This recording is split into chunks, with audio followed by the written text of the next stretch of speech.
Yeah, there's no question that uh, knowledge is power, and this is one of the things that will ultimately change because corporate special interests is what we harp on more than anything else. Is what prevents us from getting where we need to go.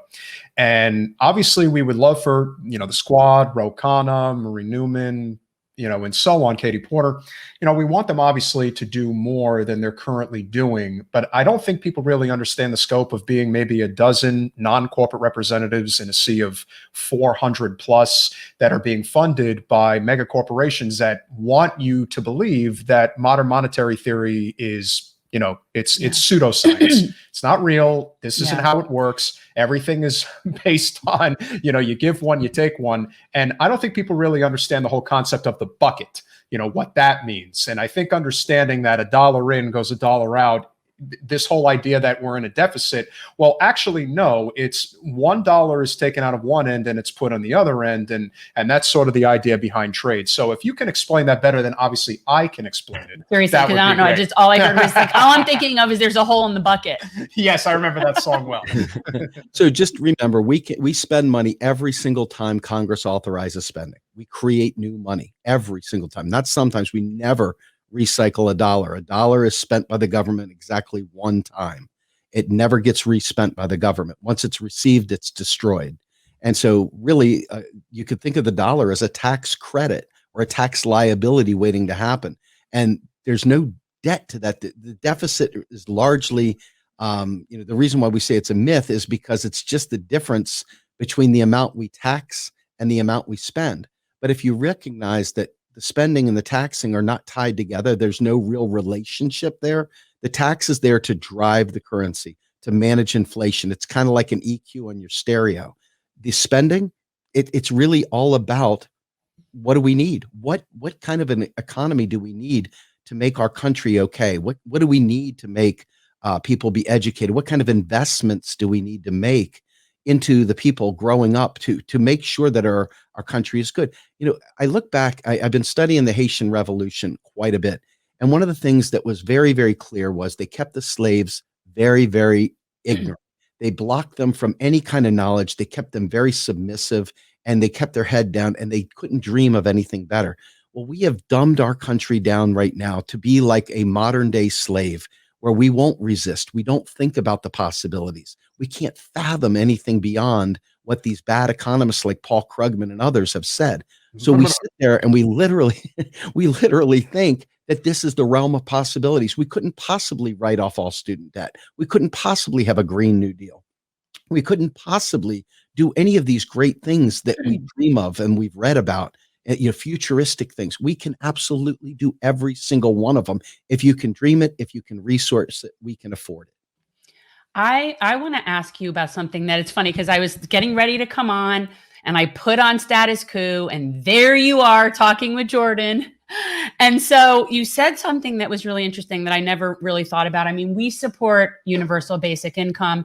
It's something that we support, but not in and of itself. I've always said that's fine as long as it's not a substitute for, jobs or a living wage or healthcare. Like it can be an addition. But you really made this great point about the difference between giving people income either regularly or one time, and what would be more beneficial would be taking away their debt. Yeah. And that was, and it was I obviously I'd love to have student loans forgiven. I still have some. So, it would be nice. But that was really because what are people going to do with this money? Right. So would you explain that, like why the cash payment is not the answer to the problem? Absolutely. So just for grins, I'll use the smoking cigarettes analogy. When you think about it, back when I started smoking cigarettes, they were like, I don't smoke anymore, by the way. But back when I did, they were like $2 a pack. Okay. Right. Now they're like $10 a pack or something like that. Okay. So let's say they base your UBI on buying $2 a pack cigarettes. Okay. So you got your $2 UBI, but now all of a sudden the UBI is $10. I mean, the cigarettes are now $10 a pack. Well, you got your UBI. The libertarians would like you to shut up and eat your peas, like Obama said too. Okay. But the fact is that you can't buy your cigarettes anymore. Okay. So what we see is that the subsidization of bad wages is really all you're getting there, because you're really needing something. There's something you want, a basic need you have. And if your UBI does not cover that, there's really not much point. There's not production also to back that up. Remember, inflation is usually brought on by not having the productive capacity to meet the demand. So like you see places where there's not enough, use something silly like PlayStation 5s right now, people that are going crazy for these things. Just using something that people can relate to, okay? But they're out of it. So you look online, you see them selling for $1,200, $1,300, right? Because there's just simply not enough supply to meet demand. And you use that as just sort of like a silly thing, but look at housing in New York City, or look at other places where there's a shortage of housing and there's a million people trying to get to it. That's kind of what happens when you give somebody a UBI. Here's $1,000, now go make hay. And you think about it, it's like if you give somebody $1,000, but it costs $1,100 to get health care, what have you really done for them? Now they get to go get subsidized by an Uberization of employment. So Ayanna Pressley has the right answer. She's got a federal job guarantee that she's advancing right now with the help of every modern monetary theory person out there, by the way. And the idea is that we could actually expand Social Security. We already have a system in place to provide survivor benefits, to provide retirement benefits. We could expand that to meet other new opportunities for people that maybe can't work. Okay. But the idea of providing a federal job guarantee does a couple things. Number one, you cannot subsidize a bad wage at Walmart when you're working a job guarantee. Why? Because you're already working. So in order for Walmart to hire you out of the job guarantee, they have to actually go ahead and meet or beat the package you got with the federal job guarantee. That is transformational. A UBI to everybody. In other words, universal, unconditional, everybody gets it. That's status quo. Status quo for Jordan. Status quo, though. Okay. So the idea here is that if most of these programs are intended to be what they call counter-cyclical. When the economy goes bad, people roll onto the job guarantee, or they would get their UBI in a different world. But the problem is that when it's just there, general prices rise to meet the available income. So you would always have to keep raising the UBI, which you've seen how effective we've been at raising Social Security, right? Non-existent. So really, at the end of the day, what people need is their basic needs met, not just cash. Cash will only buy what's available for the price you got that cash for. That's right. Exactly. So in the one person that can actually afford everything is the federal government. It can't run out of money. So if that's the case, then why put the burden on people to be really good stewards with their $1,000 when the government can just provide them healthcare, when the government can just provide them housing or food? I mean, why in the world will we sit there and say, now go do good things with this $1,000? Now go, be gone with you.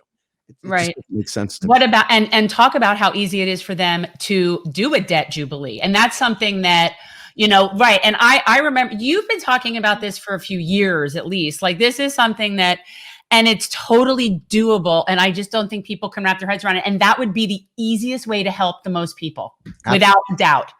Absolutely. So way back when, Stephanie Kelton and AOC and a few others did a panel on relieving student debt, getting rid of student debt. And really what you realize is that most of the opposition to student debt is not about, free stuff. It's really about, I paid my student debt. Yes. I got me mine. You do. Crabs in a barrel. Hey, you can't get it's like, hey, I was a slave before. You can't be free. What the heck, man? Come back down here. No. Yeah. And this is what we need to stop doing. We need to start celebrating victories. When I look back at the Bernie campaign, and I look at Nevada in particular, and one of the most disgusting things I ever saw happen was the unions fought against Medicare for all because they had gotten good union benefits and they didn't want to see everybody get this. I'm like, what the hell is wrong with you? Why would you even think this way? But this is that dog eat dog capitalist world that we live in, where you literally, if you get an inch above, you're doing so much better, and everybody wants to just destroy you. And you go back a long ways, and you can see clearly that the reason why we are screwed is because they have always provided wedge issues every time we've gotten united, every time we've come close to being able to have collective voice. They give the poor white guy an extra 50 cents to keep him against the black guy. And now all of a sudden we separate once again. And this is going back. I used Bacon's Rebellion with Jordan. I'll use it again. It is one of the epic things where you saw people that were of the lower class uniting, whether it be good or bad reasons, they were uniting. And then all of a sudden they said, okay, what we're going to do is we're going to give the poor white guys a little bit extra. And then all of a sudden the entire unity broke apart. That's the typical wedge issue. So this is why we need to really, really focus on MMT, because you're not going to hate your immigrants because you know that you can afford to house them. You know that you can afford to provide benefits. They're not taking anybody's lunch. They're literally coming here, and we need them. We need people to work, especially to mobilize for a Green New Deal. So a lot of these tropes that we have are, you wouldn't even have these conversations if people truly understood MMT. It'd just be like, oh, is that what we got to do? Do we have the resources? Yes, do it. Just do it. Yeah. You wouldn't be having all these conversations. Yeah, I think that there are definitely times where I recognize that I'm not going to win people over based on the morality argument in terms of how we treat the least of these, right? I mean, you're just not. And so it is really important to have a good economic argument for those people that are not as morally inclined.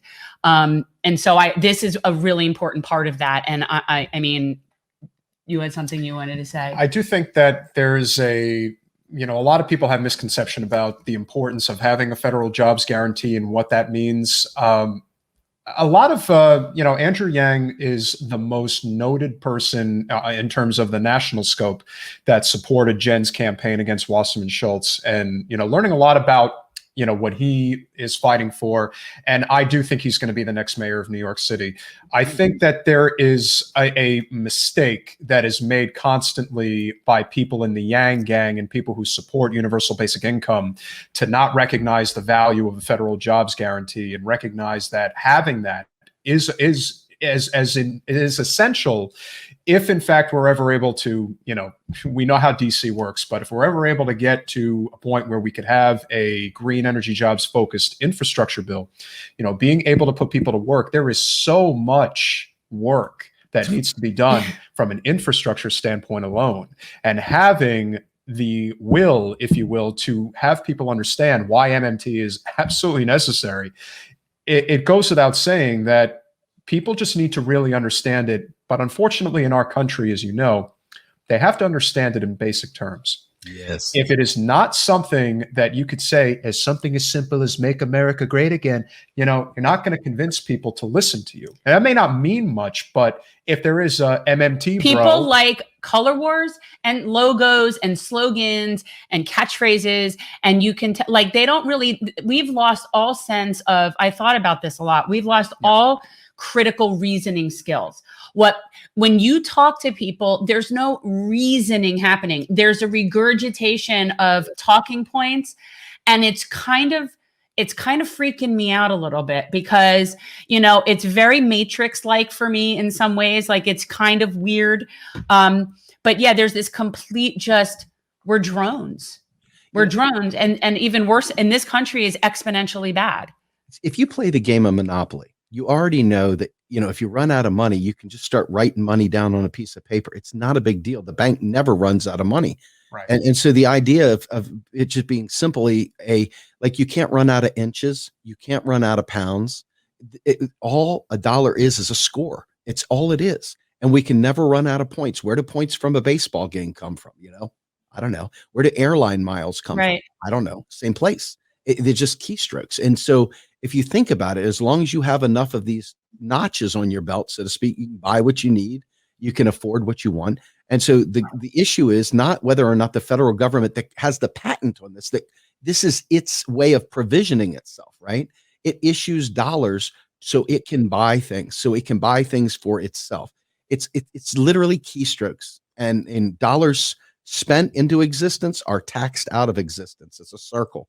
I mean, I don't know how to make it much easier than that. It is a paradigm shift for sure. It's a fiction. We're living in a fiction, and it's hard for people to understand that. People definitely like the idea of things being tangible, and it's a much more amorphous concept than how people imagine it. They think our government budget works like their household budget, and it just doesn't work. I try to that's not how this works. You don't create your own currency. You don't pay taxes to yourself. This is not how that works. And yet we have this image, and they fight over the money and the finances, and they've created this where we're drones. Thanks for watching. If you want to support our mission to transform politics into service, please like this video, subscribe, follow us on social media, and consider joining our Patreon, where you'll get early access to our interviews as well as other exclusive content. Links are in the description. Peace out.